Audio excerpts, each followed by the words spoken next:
Genius. ये शब्द सुनते ही हमें दुनिया के महान साइंटिस्ट अल्बर्ट आइंस्टीन याद आते हैं, जिसे दुनिया का सबसे ज्यादा बुद्धिमान व्यक्ति माना जाता है। यहाँ तक कि 14 मार्च को इनका बर्थडे जीनियस डे के रूप में मनाया जाता है। वीडियो को पूरा आखिर तक जरूर देखना। आज सर आइंस्टीन के बारे में 32 ऐसी बातें आप जानोगे जो वाकई में आपको हैरान कर देंगी। नंबर 32। जिस साल ग्रेट साइंटिस्ट गैलीलियो की डेथ हुई थी, उसी साल सर इसाक न्यूटन का जन्म हुआ था। और जिस साल ग्रेट साइंटिस्ट जेम्स मैक्सवेल की डेथ हुई थी, उसी साल अल्बर्ट आइंस्टीन का जन्म हुआ था। नंबर 31। आइंस्टीन का ये फोटोग्राफ देख रहे हैं आप। कुछ समय पहले इस फोटो को नीलाम किया गया। ये फोटो 80 लाख में बिकी और इस मशहूर तस्वीर पर महान साइंटिस्ट के सिग्नेचर भी है। इस फोटो को प्रिंसटन यूनिवर्सिटी में 14 मार्च 1951 को आइंस्टीन के 72वें बर्थडे पर खींचा गया था। फोटोग्राफर आइंस्टीन को मुस्कुराने को कह रहा था, लेकिन सर आइंस्टीन उस दिन कई फोटोग्राफर्स के लिए ऐसा कर चुके थे, इसलिए हंसने के बजाय इन्होंने जीभ बाहर निकाल दी। नंबर 30। आइंस्टीन ने उनकी अंतिम सांस लेते वक्त कुछ शब्द कहे थे जो कि जर्मन भाषा में थे। अनफॉर्चुनेटली जो व्यक्ति उनके साथ मौजूद था वो जर्मन भाषा नहीं जानता था। उसी कारण उनके अंतिम शब्द हमेशा के लिए राज बनकर दफन हो गए। नंबर 29। आइंस्टीन के पास बहुत युवा आया करते थे। वो आइंस्टीन से उनके सक्सेस का राज पूछते थे। एक बार एक युवा उनके पास आया और कहने लगा कि सर, आज पूरी दुनिया में आपका नाम है, लोग आपकी तारीफ करते नहीं थकते, प्लीज मुझे बताइए महान बनने का मूल मंत्र क्या है। जानते हो दोस्तों, आइंस्टीन ने क्या कहा? सिर्फ एक शब्द, लगन। नंबर 28। एक जीनियस होते हुए भी इस महान वैज्ञानिक की याददाश्त बेहद कमजोर थी। वो नाम, तारीखें और टेलीफोन नंबर्स भूल जाते थे। यहां तक कि उन्हें खुद का नंबर भी याद नहीं रहता था। एक बार उनके सहकर्मी ने उनसे उनका टेलीफोन नंबर मांगा। आइंस्टीन पास में रखी डायरेक्टरी में अपना नंबर ढूंढने लगे। सहकर्मी हैरान होकर बोला, आपको खुद का टेलीफोन नंबर याद नहीं है? आइंस्टीन ने कहा, नहीं, किसी ऐसी चीज को भला क्यों याद रखूं जो मुझे किताब में ढूंढने से मिल जाती है। नंबर 27। उनकी याददाश्त से जुड़ा एक और किस्सा बड़ा मशहूर है। एक बार आइंस्टीन प्रिंसटन यूनिवर्सिटी से कहीं जाने के लिए ट्रेन में सफर कर रहे थे। ट्रेन कंडक्टर सभी पैसेंजर की टिकट पंचिंग करते हुए आइंस्टीन के पास आया और उनसे टिकट देखने को कहा। आइंस्टीन टिकट अपनी जेब में ढूंढने लगे और जेब में टिकट ना मिलने पर उन्होंने अपने सूटकेस को चेक किया। जब सूटकेस में भी टिकट नहीं मिला तो उनके सीट के आसपास खोजने लगे। कंडक्टर आइंस्टीन को अच्छी तरह जानता था। उसने कहा, यदि आपकी टिकट गुम हो गई है तो कोई बात नहीं, मुझे विश्वास है आपने टिकट जरूर खरीदी होगी। वो कहकर कंडक्टर दूसरे पैसेंजर की टिकट चेक करने लगा, लेकिन जब उसने देखा कि अभी भी आइंस्टीन अपने सीट के नीचे टिकट ढूंढ रहे हैं, तब वो फिर आइंस्टीन के पास गया। फिर उनसे कहा, वो टिकट के लिए परेशान ना हो, आपसे टिकट नहीं मांगा जाएगा। कंडक्टर की बात सुनकर आइंस्टीन ने कहा, वो तो सब ठीक है, मगर बिना टिकट के पता कैसे चलेगा मैं जा कहाँ रहा हूं। नंबर 26। आइंस्टीन अपनी जनरल और स्पेशल थ्योरी ऑफ रिलेटिविटी की वजह से पूरी दुनिया में जाने जाते हैं, लेकिन बहुत कम लोग जानते हैं कि 1921 में उनको Nobel Prize theory of relativity के लिए नहीं, फोटो इलेक्ट्रिक इफेक्ट की खोज के लिए दिया गया। नंबर 25। आइंस्टीन के सिद्धांत बेहद मुश्किल थे। उस समय बहुत कम लोग ऐसे थे जो उनके सिद्धांतों को समझ पाए थे। एक बार किसी ने आइंस्टीन की पत्नी से पूछा, क्या आप अपने पति की थियरी को समझती हैं? नहीं, उन्होंने बड़े आदर से जवाब दिया, लेकिन मैं अपने पति को समझती हूं और उन पर भरोसा किया जा सकता है। नंबर 24। आइंस्टीन को बाल कटवाना बिल्कुल पसंद नहीं था। उनके बाल हमेशा बिना कंघी किए होते थे। आज आइंस्टीन का बिना कंघी किया हुआ hair style genius hair style के रूप में देखा जाता है। नंबर 23। इतने बड़े साइंटिस्ट होने के बावजूद भी वो कार चलाना नहीं जानते थे और समुद्री यात्रा उन्हें बहुत पसंद थी, पर तैरना नहीं आता था। नंबर 22। सर आइंस्टीन को जुराबे पहनना बिल्कुल पसंद नहीं था। एक बार अपने बचपन के बारे में बताते हुए वो बोले, मेरे पैर की उंगलियां इतनी बड़ी थी कि बचपन में हमेशा जुराबें फट जाया करती थी। मैं इस बात से इतना परेशान रहता था कि मैंने जुराबें पहनना ही छोड़ दी।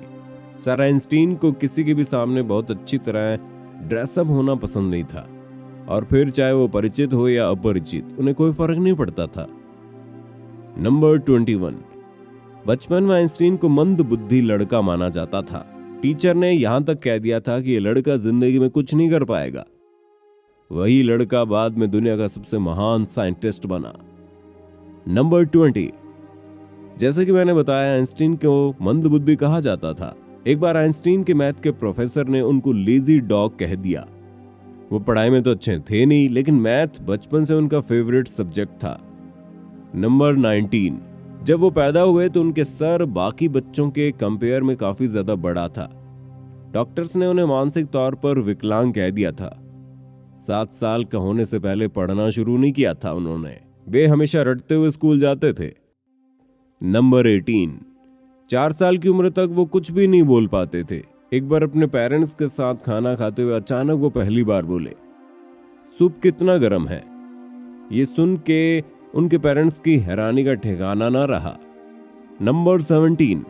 आइंस्टीन को साइंस में इंटरेस्ट तब हुआ जब वो 5 साल के थे और उनके पिता ने एक कपास लाके दिया। वो इस बात से हैरान थे कि कौन सी शक्ति निडल पॉइंट को एक डायरेक्शन में रखती है।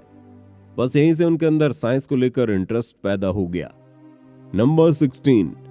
अमेरिका के विश्वविख्यात टाइम्स मैगजीन ने 1999 में अल्बर्ट आइंस्टीन को पर्सन ऑफ द सेंचुरी, 20वीं सदी का महान व्यक्ति करार दिया था। नंबर 15। साल 1952 में आइंस्टीन को इजराइल का राष्ट्रपति बनने का ऑफर आया, लेकिन उन्होंने ये कहकर ऑफर मना कर दिया कि वो पॉलिटिक्स के लिए नहीं बने बल्कि साइंस के लिए बने हैं। नंबर 14। आपका फेवरेट साइंटिस्ट कौन है? शायद आप में से बहुत लोगों के फेवरेट आइंस्टीन ही हो, मगर क्या आप जानते हैं आइंस्टीन के फेवरेट साइंटिस्ट कौन थे? गैलीलियो। नंबर 13। पशु पक्षियों से उन्हें बड़ा लगाव था। घर में उन्होंने एक बिल्ली पाली थी जो बारिश के मौसम में हमेशा उदास रहा करती थी। वो बिल्ली से कहते थे कि जानता हूं तुम्हारे साथ गलत हो रहा है, लेकिन मैं ये नहीं जानता कि इस बारिश को कैसे खत्म करूं। नंबर 12। आइंस्टीन को सिगार पीना बहुत पसंद था। आप उन्हें कई फोटोग्राफ्स में सिगार पीते देख सकते हैं। एक बार वो जल यात्रा के दौरान नदी में गिर गए और बाहर निकले तो पूरी तरह भीग चुके थे, लेकिन इस दौरान भी उन्होंने बड़ी हिफाजत से अपनी पाइप को बचाए रखा। नंबर 11। आइंस्टीन ने परमाणु बम का आविष्कार नहीं किया, लेकिन उसे बनाने में उन्हीं के दिए हुए सूत्रों का अहम रोल था। बाद में उन्हें इस बात का अफसोस हुआ कि उनके दिए सूत्रों से पूरी मानवता को खत्म किया जा सकता है। नंबर 10। आइंस्टीन युद्ध को बेहद खतरनाक मानते थे। एक बार उनसे प्रश्न किया गया कि तीसरा विश्व युद्ध किस तरह के हथियारों से लड़ा जाएगा। इस बारे में उनका जवाब था, ये तो नहीं कहा जा सकता, मगर इतना जरूर है कि चौथा विश्व युद्ध पत्थरों से लड़ा जाएगा, क्योंकि तीसरे विश्व युद्ध में ये उन्नत सभ्यता नष्ट हो जाएगी और मानव फिर से स्टोन एज में चला जाएगा। नंबर 9। जब लोग आइंस्टीन से उनकी प्रयोगशाला के बारे में पूछते थे तो उनके सर की ओर इशारा करके मुस्कुरा देते थे। एक साइंटिस्ट ने उनसे उनके सबसे जरूरी उपकरण के बारे में पूछा तो उन्होंने कहा अपना फाउंटेन पेन। उनका दिमाग उनकी प्रयोगशाला थी, उनका फाउंटेन पेन उनका उपकरण था। नंबर 8। पूरे फोकस के साथ काम करने के लिए वो अपने आराम में कोई कसर नहीं छोड़ते थे, इसलिए पूरे 10 घंटे की नींद लिया करते थे ताकि अच्छे से अपना काम कर पाए। नंबर 7। अल्बर्ट आइंस्टीन अपने ऑटोग्राफ के लिए $5 लेते थे और स्पीच के लिए $1000 लेते थे और बाद में ये सब चैरिटी में दे देते थे। Number 6। California institute of technology ने अल्बर्ट आइंस्टीन को एक समारोह में इनवाइट किया था। आइंस्टीन अपनी वाइफ के साथ वहां गए। उन्होंने वहां माउंट विल्सन पर मौजूद अंतरिक्ष वेधशाला भी देखी। उस वेधशाला में उस समय तक की बनी हुई दुनिया की सबसे बड़ी अंतरिक्ष दूरबीन थी। इतनी बड़ी दूरबीन को देखकर आइंस्टीन की पत्नी ने वेधशाला के इंचार्ज से पूछा, इतनी बड़ी दूरबीन से आप क्या देखते हैं? इंचार्ज को लगा कि मिसेज आइंस्टीन को एस्ट्रोनॉमी का ज्ञान कुछ कम है उसने बड़े रोब से जवाब दिया, इसे हम ब्रह्मांड के रहस्यों का पता लगाते हैं। मिसेस आइंस्टीन ने कहा, बड़ी अजीब बात है, मेरे पति तो ये सब उनको मिली चिट्ठियों के पन्नों पर ही कर लेते हैं। नंबर 5, जब आइंस्टीन प्रोफेसर थे तो एक दिन एक स्टूडेंट उनके पास आया। वो बोला, इस साल की परीक्षा में वही प्रश्न आए हैं जो पिछले साल की परीक्षा में आए थे। आइंस्टीन ने कहा, हाँ, इस साल उत्तर बदल गए हैं। नंबर 4, आइंस्टीन का एकमात्र पत्र जिसमें उन्होंने ईश्वर और धर्म को लेकर अपने विचार लिखे हैं, वो पत्र 20 करोड़ 48 लाख रुपयों में बिका। ये पत्र उन्होंने अपनी मृत्यु से 1 साल पहले लिखा था। 2 पन्नों का यह पत्र 3 जनवरी 1954 को जर्मनी के दार्शनिक एरिक गैट काइंड को लिखा गया था, जिन्होंने आइंस्टीन को अपनी नई book choose life the biblical call of revolt पढ़ने के लिए भेजी थी। इस बुक के जवाब के तौर पर आइंस्टीन ने एरिक को यह पत्र लिखा था। पत्र में वो कहते हैं कि मेरे लिए भगवान कुछ भी नहीं बल्कि लोगों की कमजोरी से पैदा हुआ एक शब्द है। बाइबल आदरणीय तो है लेकिन प्राचीन कहानियों का एक संग्रह मात्र है। वो आगे लिखते हैं, किसी भी तरह की व्याख्या चाहे वो कितनी ही रहस्यमय क्यों ना हो, इस बारे में उनके विचारों को नहीं बदल सकती। नंबर 3, आइंस्टीन की मृत्यु के बाद डॉक्टर थॉमस हार्वे ने आइंस्टीन की फैमिली की इजाजत लिए बगैर ही उनके दिमाग को रिसर्च के लिए निकाल लिया। इस हरकत के लिए डॉक्टर हार्वे को नौकरी से निकाल दिया गया, लेकिन उन्होंने कहा कि ऐसा उन्होंने सिर्फ रिसर्च के लिए किया है और वो वादा करते हैं आइंस्टीन के दिमाग पर रिसर्च करेंगे। उनके दिमाग को 20 सालों तक एक जार में रखा गया, उस पर रिसर्च की गई। रिसर्च में पाया गया उनके दिमाग में आम इंसान से ज्यादा सेल्स थे। यही वजह थी कि उनका दिमाग बहुत साधारण सोचता था। नंबर 2, आइंस्टीन अगर चाहते तो और भी जी सकते थे।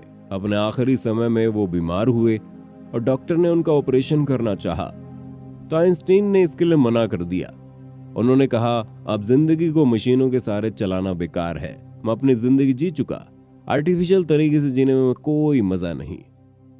नंबर 1, सोरबोन यूनिवर्सिटी में 1930 में आइंस्टीन ने कहा था, अगर मेरी थियरी सही साबित होती है तो जर्मन मुझे आदर्श जर्मन नागरिक कहेगा और फ्रांस मुझे विश्व नागरिक का सम्मान देगा। लेकिन अगर गलत साबित होती है तो फ्रांस मुझे जर्मन कहेगा और जर्मन मुझे यहूदी कहेगा। तो दर्शकों, इस वीडियो के लिए इतना ही। इस महान वैज्ञानिक की बातें आपको पसंद आई तो लाइक जरूर करना और वीडियो को पूरा देखने के लिए आपका बहुत बहुत शुक्रिया।